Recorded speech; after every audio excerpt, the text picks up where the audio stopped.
What's up, YouTube? This is Too Raw for TV. Alright, so you may remember yesterday I did a video talking about Allen Iverson. Of course, Allen Iverson said recently in an interview with Shaquille O'Neal on Shaq's podcast that he believes that he could average 43 points a game in today's NBA. Now, for those of you who aren't exactly sure what he's saying, I don't think AI means that he would average 43 points a game for his career.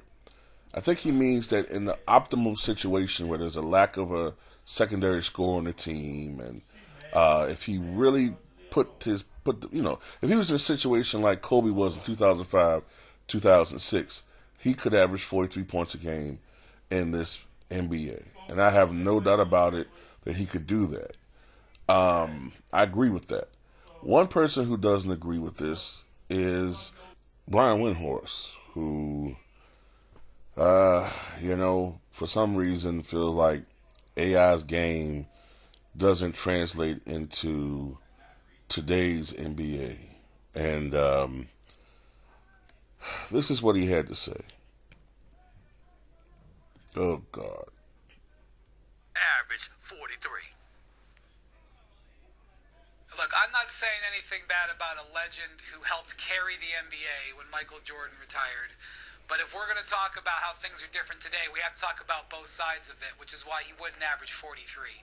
Because, number one, they wouldn't let him play over 40 minutes a game, Stephen A. You know that. They'd have him down 35, 36 minutes.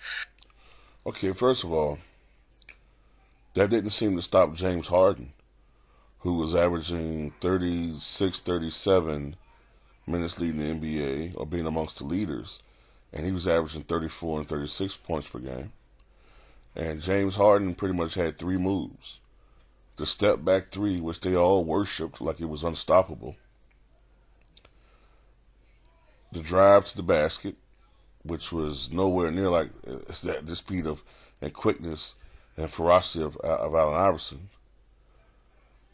And trickery with calls. You know, he had mastered the art of appearing to get fouled when sometimes he was initiating contact, and but it was enough to trick the officials into being the premier free throw shooter of his era. So I don't get that one. AI would still be amongst the leaders in minutes played, and also, yeah, the minutes are down, but the pace is faster. So that offsets the minutes thing he's talking about. But anyway, let me go further. Secondly, he wouldn't be allowed to take 27 shots if he was shooting 41, 42%. I know what you're saying about the hand checking, but he was a volume scorer, and in today's day and age, volume scoring is out. First of all, that's bullshit, because Trae Young is shooting 42%, 43% from the floor. Is that not volume scoring? Steph Curry, even though he's ticked it up a bit, Curry was down to 44%. Other year, Steph Curry only shot 43%. Despite all the rule changes and the advantages for offensive players. So they're trying to make him out to be Allen Iverson, Russell Westbrook. And he is not. Okay? This is just another dude who don't know what the hell he's talking about. I've always said time and time again, why is this guy on television? First of all, not first of all, but another point I want to make is he wouldn't have to take 27, 28 shots a game because he's going to be making more field goals. One of the reasons why AI had to shoot so much is because of the defensive resistance. It wouldn't be that resistance anymore. AI came along when bigs were becoming more athletic, more mobile, power forwards and centers. The Paul McKeskys and the Jack Sigmas, the Luke Longleys, the Bill Winningtons, the Will Perdue's of the world were being replaced by Kevin Garnett. They're being replaced by Antonio McDyess. They're being replaced by Tyson Chandler, Ben Wallace, Tim Duncan. They're being replaced by bigger, well, not necessarily bigger per se, but more athletic, stronger, quicker bigs that could make up because they were quicker and they were faster, had greater lateral movement. They could take up more space defensively, and it was making it harder for players to score. So if you got bigs down low that are making it nearly impossible to score with accuracy around the basket, right? Then you're still able to hand check, right? So that really affected three-point shooters. So what does that leave you? That's why those guys, Carmelo, Kobe, Iverson, Paul Pierce, I haven't said him yet. That's why all those guys that were still great scorers, Wade when he first came in, they were all good mid-range shooters. You had to be. You had to be to offset it. But as we see statistically, the mid-range shot is not the most accurate shot. So that also takes into account for why the field goal percentages were lower. But now we have power forwards masquerading as centers being stretched bigs. There's no longer the resistance at the basket. So Allen Iverson was shooting much higher from the field.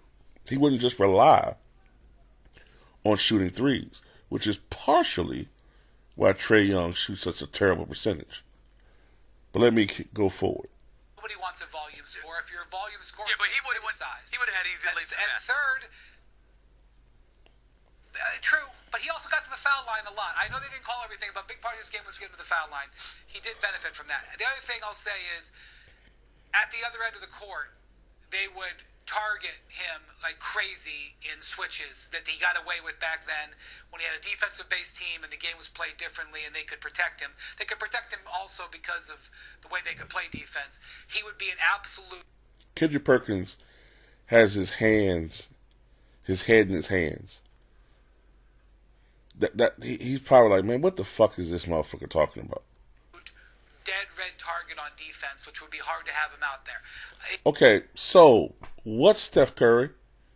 I didn't know Steph Curry was all defense, all NBA. But you know what? Not even gonna pick on Curry because he does put effort.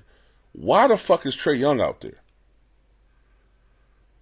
Somebody tell me, is Trae Young shutting motherfuckers down? Is Ja Morant out there like just shutting people down? At the very least, Allen Iverson was leading the NBA in steals. He wasn't a great man-on-man defender, but he was at least getting in the passing lanes doing something beneficial for his team. He was at least leading the NBA in steals 3 times. Yeah, he wasn't the biggest guy, but, you know, he put some... I tell you what, he put more effort into defense, 1,000 times more effort into defense than these guys today. Are you kidding me? Are you seriously questioning Allen Iverson's defense in a league where we just had a fucking game with 211 points scored? You fat fucker. I'm sorry, man. Only thing this dude can fucking tell me about is food. If he was on Man versus Food or something like that, I would take him serious. I can't stand no more. Take this dude off television, man. The only reason why this man's on television is because of LeBron James. That's it. Why is this man on TV? You want to talk about affirmative action? That's reverse affirmative action for your ass. That's that affirmative action. Okay? This dude is on TV only because of affirmative action. That's it. He has no right to be on ESPN. He doesn't know what he's talking about. Like I told you, the only thing I ever listened to this dude talk about is when he's giving insider information about something. Other than that, when he starts talking about shit like this, he don't know what he's talking about, man. There's no way in hell Allen Iverson wouldn't at least average close to 40 in today's NBA. Fucking clown, man. I mean, I don't even have to make this a long video.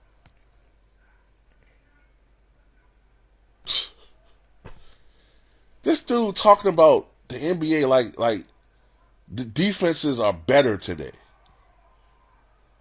Like, oh man, yeah, this is a defensive league, and he wouldn't be able to get away with that in today's NBA. Are you kidding me? this clown off TV.